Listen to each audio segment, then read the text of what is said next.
تو یہ کیسے ہو سکتا ہے کہ الیکشن آئے اور اسلام خاموش رہے، کچھ نہ بتائے آپ کو کہ الیکشن میں کیا کرنا ہے؟ قرآن و حدیث میں کیا لکھا ہے؟ اللہ کے رسول صلی اللہ علیہ وسلم کیا چاہتے ہیں؟ اسلام کیا چاہتا ہے؟ اللہ کیا چاہتے ہیں؟ یہ کیوں کر ممکن ہے کہ آپ خاموش ہو جائیں؟ خاموشی کا نام بھی تو جرم ہے، خاموشی کا نام بھی تو قبولیت ہے۔ آپ لوگوں کے یہاں سنا نہیں کہ اکثر نکاح کے وقت وہ بچی کو پوچھنے کے لیے جاتے ہیں، بیٹی کو 3-4 لوگ کہ ہاں تمہارا نکاح فلاں کے ساتھ کیا گیا، فلاں کے ساتھ تمہارا نکاح پڑھا رہے ہیں، تو تمہیں قبول ہے؟ لڑکی بولتی نہیں۔ مفتی کو جا کے پوچھتے ہیں کہ جناب لڑکی نے تو کچھ بولا نہیں، کہتا ہے شرم و حیا کی وجہ سے نہیں بولتی، اس کو قبول ہے اسی لیے نہیں بولتی، اور اگر قبول نہ ہوتا تو بغاوت کا اعلان نہ کرتی، اگر قبول نہ ہوتا تو گردن نہ ہلاتی، اگر قبول نہ ہوتا تو کھڑے ہو کے کہتی نہیں کہ میں یہ دستخط نہیں کروں گی۔ خاموشی کا مطلب قبولیت ہے، اور پھر ایسے وقت میں جب ملک کا مستقبل طے ہوتا ہو، جب صوبے کا مستقبل طے ہوتا ہو، جب یہ بات طے کرنی ہو کہ آئندہ 5 سال میں ہم کیسے جئیں گے، جب یہ طے کرنا ہو کہ آئندہ 5 سال میں ملک ترقی کیسے کرے گا، جب یہ بات طے کرنی ہو کہ آئندہ 5 سال میں فسادات نہ ہو، ایسے موقع پر جو چپ رہ جاتے ہیں تو اس کا مطلب یہ رضامند ہیں ان لوگوں کے لیے جو لوگوں پر ظلم کرنا چاہتے ہیں۔ ان کی چپی کا مطلب ان کے فتوے کے مطابق یہ رضامند ہیں ان باطل طاقتوں کے ساتھ، ان ظالموں کے حق میں یہ رضامند ہیں جو انسانوں کو تفرقے میں ڈالنا چاہتے ہیں۔ اسلام نے تو نہیں کہا کہیں کہ جب الیکشن کا وقت آئے تو آپ چپ ہو جائیں۔ کون سا دین یہ درس دے سکتا ہے اپنے ماننے والوں کو؟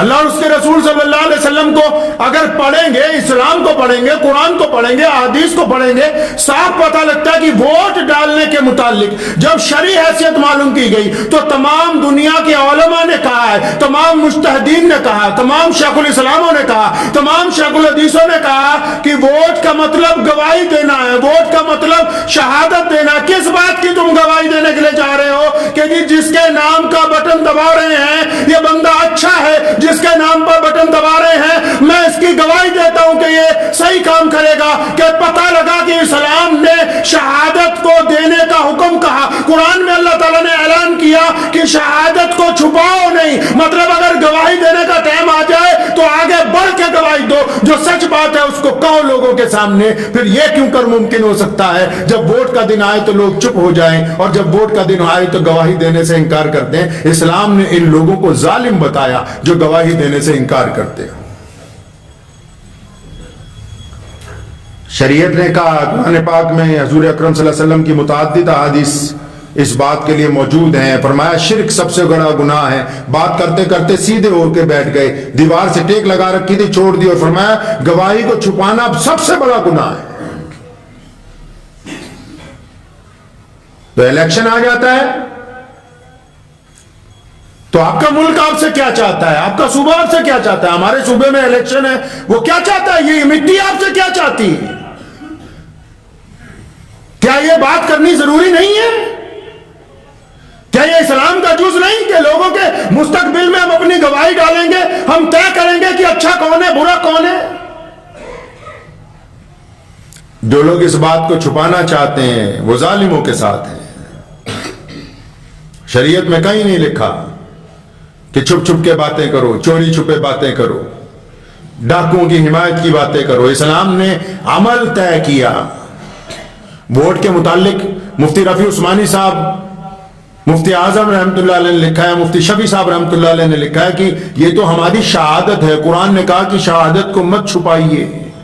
الیکشن کہیں بھی ہو پوری دنیا کے اندر، ووٹیں کہیں بھی بڑھتی ہوں، اسلام نے کہا کہ ووٹ شہادت کا نام ہے، ووٹ گواہی دینے کا نام ہے، ووٹ حمایت کرنے کا نام ہے۔ تو آپ حمایت کن کی کرنا چاہتے ہیں؟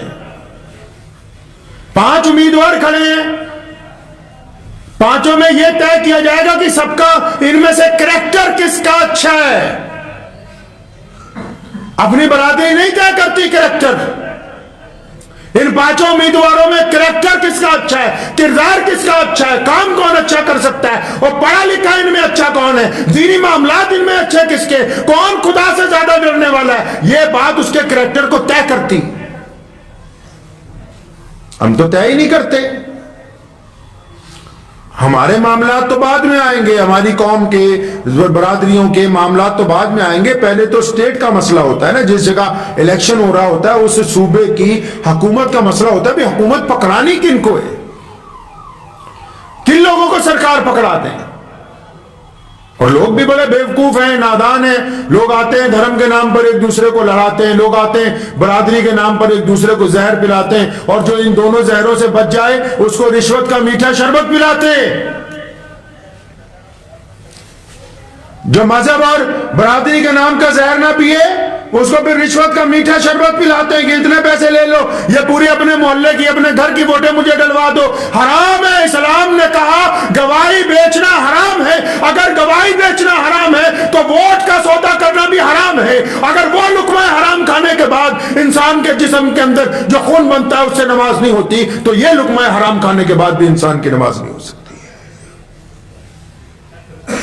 اسلام نے ان چیزوں کو حرام قرار دیا جس سے لوگوں کا نقصان ہوتا ہو. آپ کے ہاتھ میں اللہ نے طاقت پکڑائی کہ ڈالو, چلو ووٹ ڈالو, گواہی دو, کن لوگوں کو آگے لے آئیں. تو آپ ووٹ والے دن کہیں کہ میں نے گھومنے جانا ہے. قرآن نے کیا کہا, فرمایا گواہی کو چھپاؤ نہیں. مطلب اگر تمہیں بلائیں گواہی دینے کے لیے تو آگے بولو منہ پہ سچ. کہتے نہیں ووٹ والے دن ہم گھومنے جائیں گے, تو پھر باقی 5 سال جب تمہارے ساتھ زیادتی ہوتی, کام نہیں ہوتا, کوئی پھر کیوں پھرتے ہو. جب تمہیں بلایا گیا کہ آؤ اب بتاؤ کس کو چننا ہے, تو اس وقت تم گھومنے چلے گئے. یہ کہتے ہیں ووٹ والے دن پیسے لے کے جس کو مرضی ووٹ ڈالائیں, ہم خوب ان پیسوں کے ساتھ اپنے گھر کے اندر آرام سے بیٹھے رہیں, تو وہ لقمہ حرام نہ تمہارے گھر کو فائدہ پہنچا سکتا ہے اور نہ جیتنے والا بندہ تمہیں فائدہ پہنچا سکتا ہے. میرے آج کا بیان کا مقصد کسی سیاسی جماعت کے حق میں آپ کو بات بتانا نہیں ہے. میرا مطلب یہ نہیں کہ آپ کس پارٹی کو ووٹ ڈالیں کس کو نہ ڈالیں. آپ کو یہ بتانا ہے کہ ووٹ ڈالنی اسلام کے اندر حکم دیا گیا کہ شہادت دو, جا کے مدد کرو اس سسٹم کی جو آپ کے ملک کو, آپ کے صوبے کو, آپ کے گاؤں کو, آپ کے شہر کو اچھا بنانا چاہتا ہو, اس میں اپنا حصہ ڈالو. اور حصہ ڈالنے سے پہلے اپنے حصے کو بیچو نہیں. حصہ ڈالنے سے پہلے یہ طے کرو کہ جس کی مدد کر رہے ہیں برادری کے نام پر اس کی مدد نہیں کریں گے, اس کے کردار کے نام پر اس کی مدد ہوگی, اس کے آنے والے پروگرام کے نام پر اس کی مدد ہوگی. یہ نہیں کہ کسی نے ڈاکے مارے ہوں 5 سال, کسی نے 5 سال چوریاں کی ہوں اور اب کپڑے بدل کے آ جائے کہ نہیں جی اگلے 5 سال تو آپ کو خوبصورت اسکول بنا کے دوں گا, اب میں آپ کو سڑکیں بنا دوں گا, آپ میں اسپتال. تو اس کی پچھلی زندگی ضرور دیکھنی ہوگی کہ جب اس کو پہلے بنایا تھا تو اس وقت اس نے ہمارے ساتھ کیا کیا تھا.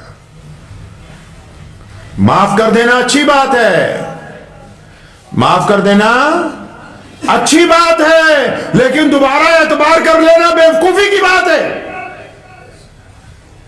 جن کے ساتھ معاملہ ہو, ناراضگیاں ہو جائیں, جو آپ کو بار بار دھوکہ دیتے ہو, معاف کرتے ہیں ان کو, لیکن آپ کہیں کہ معاف کرنے کے بعد دوبارہ اعتبار کر لیں, تو اس سے بڑا بیوقوف اور کون ہو سکتا ہے.